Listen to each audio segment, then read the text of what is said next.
Hello students, next topic है हमारा cost of retained earning. In our previous video we have studied about cost of equity share, cost of preference share, cost of डेब्ट.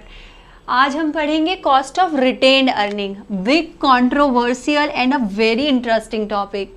What is cost of retained earning for any organisation? Have you ever heard this term retained earning? अगर आपको याद होगा तो हमारी liability side में हम इसे शो करते थे. हमारे equity shares, preference shares, retained earning आता था कि नहीं आता था, राइट? तो retained earning is what? This is a part of undistributed profit. The profit which is not given as a dividend by the company to their share holders. वो profit का हिस्सा जो कंपनी ने अपने शेयर होल्डर्स को as a dividend नहीं दिया है. क्लियर? वो प्रॉफिट क्या कहलाएगा? आपका रिटेन्ड अर्निंग कहलाएगा. सपोज किसी कंपनी को प्रॉफिट हुआ है 20 लाख रुपीस का, जो प्रॉफिट है. क्लियर? इस 20 लाख से कंपनी ने 2 lakh rupees distributed as a dividend. इस 20 लाख में से कंपनी ने 2 लाख रुपए एज अ डिविडेंड अपने इक्विटी शेयर होल्डर्स को या फिर अपने प्रेफरेंस शेयर होल्डर्स को क्या किया? डिस्ट्रीब्यूट कर दिया. क्लियर? दोनों आएगा, इक्विटी भी आ जाएगा. अभी हम इक्विटी की बात नहीं करेंगे बच्चों, हम केवल ये कहेंगे कि कंपनी ने जो टोटल डिविडेंड डिस्ट्रीब्यूट किया 20 लाख से, वो कितना था? 2 lakh rupees as a dividend distribute किया. इस 20 लाख में जो ये 18 लाख रुपीस है,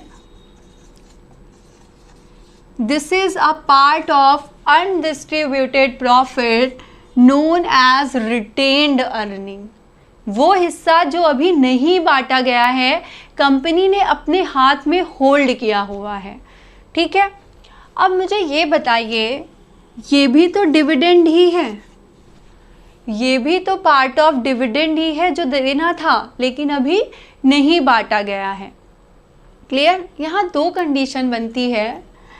कंपनी इस पैसे को या तो डिस्ट्रीब्यूट कर दे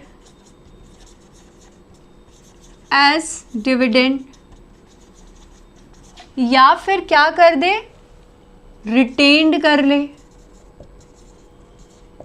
और रिटेन्ड करने के बाद री इन्वेस्ट कर दे कहीं. क्लियर? जब ये पैसा, जब ये 18 लाख रुपीस हमारे शेयर होल्डर के हाथ में गए, शेयर होल्डर ने क्या किया? उसके पास भी 2 ऑप्शन है, या तो वो रिटेन कर ले या री इन्वेस्ट कर ले. अगर शेयर होल्डर री इन्वेस्ट करता है और उसे प्रॉफिट हो रहा है यहाँ इस री इन्वेस्टमेंट पे 10% मान लीजिए. क्लियर? अगर उसे प्रॉफिट हो रहा है 10% अपनी इस री इन्वेस्टमेंट पे, तो कंपनी को लॉस है या फिर प्रॉफिट है? यहाँ तो कंपनी आएगी नहीं, यहाँ तो हम बात करें शेयर होल्डर की, राइट? तो शेयर, इस वापस से हम समझेंगे कि इस अनडिस्ट्रीब्यूटेड प्रॉफिट को कंपनी जब डिस्ट्रीब्यूट करती है डिविडेंड के फॉर्म में, तो शेयर होल्डर के पास ऑप्शन होता है कि उसे री इन्वेस्ट कर दे. और अगर वो शेयर होल्डर उस पैसे को कहीं इन्वेस्ट कर रहा है, उस पार्ट ऑफ प्रॉफिट को कहीं इन्वेस्ट कर रहा है, वापस से री इन्वेस्ट कर रहा है, तब उसे हम एज्यूम कर लेते हैं 10% का क्या हो रहा है? प्रॉफिट हो रहा है उस री इन्वेस्टमेंट पे. पहली कंडीशन. मान लीजिए कंपनी शेयर होल्डर को एज अ डिविडेंड ना दे करके एज अ रिटेन्ड अर्निंग वापस से री इन्वेस्ट कर रही है कहीं. कंपनी शेयर होल्डर से कह रही है कि आप हमसे डिविडेंड मत लीजिए, आपका ये पैसा हमारे पास बेटर ऑप्शंस हैं, we have better proposals, we have better project to reinvest, वहाँ से हम आपको अर्न करके देंगे। हो सकता है हम आपको 10% से ज़्यादा ही अर्न करके दे दें, लेकिन 10% तो हम आपको देंगे ही देंगे जो आपको मार्केट में री इन्वेस्ट करके मिल रहा था। बात यहाँ आती है कि कंपनी ऐसा क्यों कर रही है, अरे दे दो ना पैसा, शेयर होल्डर्स का है, दो उन्हें हटाओ, क्यों रोक के रखना। आप उसे भी 10% मिल रहा है, आप भी उसे 10% कमा के दे रहे हो, तो डिफरेंस कहाँ पे आ रहा है। तो बच्चों इसमें एक बहुत बड़ा डिफरेंस आता है। अगर कंपनी इश्यू करती न्यू शेयर्स, अगर न्यू इश्यू करती तो कुछ इश्यू एक्सपेंसेस होते हमारे, होते कि नहीं होते, ब्रोकरेज और एनी अदर कॉस्ट हमारी इनकर्ड करती, राइट। अगर ऑलरेडी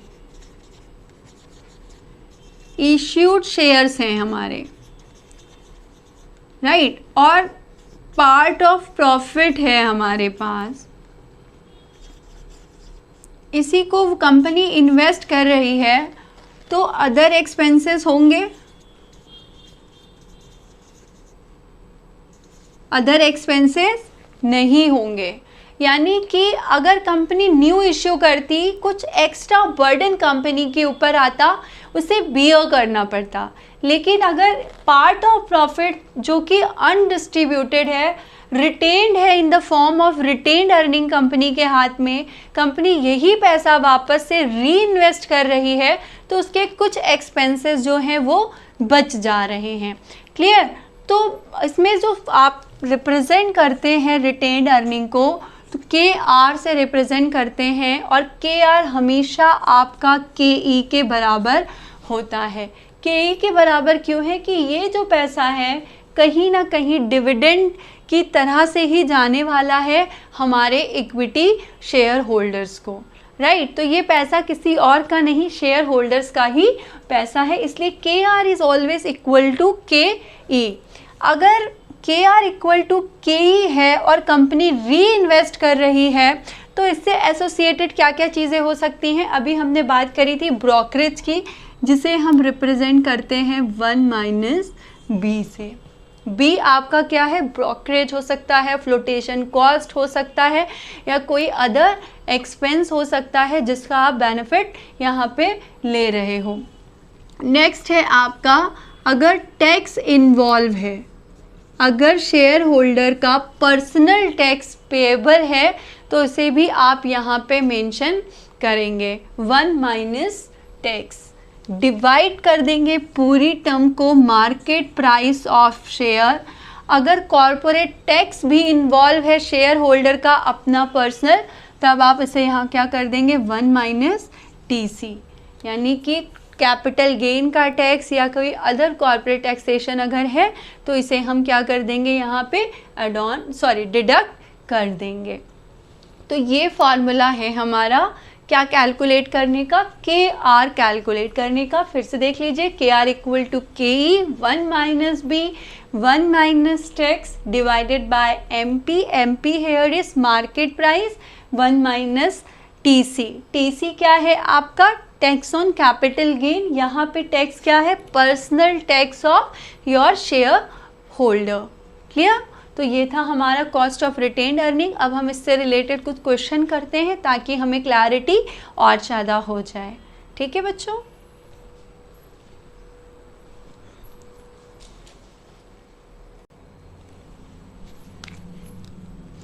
हम कर रहे थे कॉस्ट ऑफ रिटेन्ड अर्निंग्स, जिसे हमने समझा था कि KR इक्वेट्स KE। क्या दे रहे हैं हम इन्हें, डिविडेंड पर शेयर, जो कि री इश्यू में इंक्लूड है हमारा फ्लोटेशन या फिर ब्रोकरेज एक्सपेंस है, इन्वॉल्व है शेयर होल्डर का personal tax divided bye market price, और अगर किसी तरीके का कैपिटल गेन है तो उस कैपिटल गेन पे भी हम क्या पे करेंगे, टैक्स पे करेंगे। तो ये फॉर्मूला है हमारा कॉस्ट ऑफ रिटेन्ड अर्निंग को कैलकुलेट करने का। मानिए कि एक क्वेश्चन है जिसमें गिवन है आपका जो डीपीएस है आपका 10 है, ब्रोकरेज है 2%, टैक्स है आपका 30% एंड मार्केट प्राइस है आपका 150। अगर यही इंफॉर्मेशन गिवन है, आपको कुछ नहीं करना, के आर इक्वल टू के ई, डीपीएस आपको पता है 10, ब्रोकरेज गिवन है 1 माइनस 0.02, टैक्सेशन भी है इसमें 1 माइनस 0.30, मार्केट प्राइस है आपका 150। बस आप इसे कैलकुलेट कर लेंगे, मल्टीप्लाई करना है तो 100 से इसे आप मल्टीप्लाई कर देंगे। बच्चों अगर मानिए यहीं पे इंक्लूड हो जाता capital gain, tax on capital gain मान लेते हैं 10%, तब आप क्या करते, 1 माइनस 0.10, इस तरीके से आप करके कैलकुलेट कर लेंगे। You will get your KR, cost of retained earning. I hope आपको ये समझ में आया होगा। इसका आंसर कैलकुलेट करिए एंड कमेंट सेक्शन में मेंशन करिए। Thank you, take care, bye bye.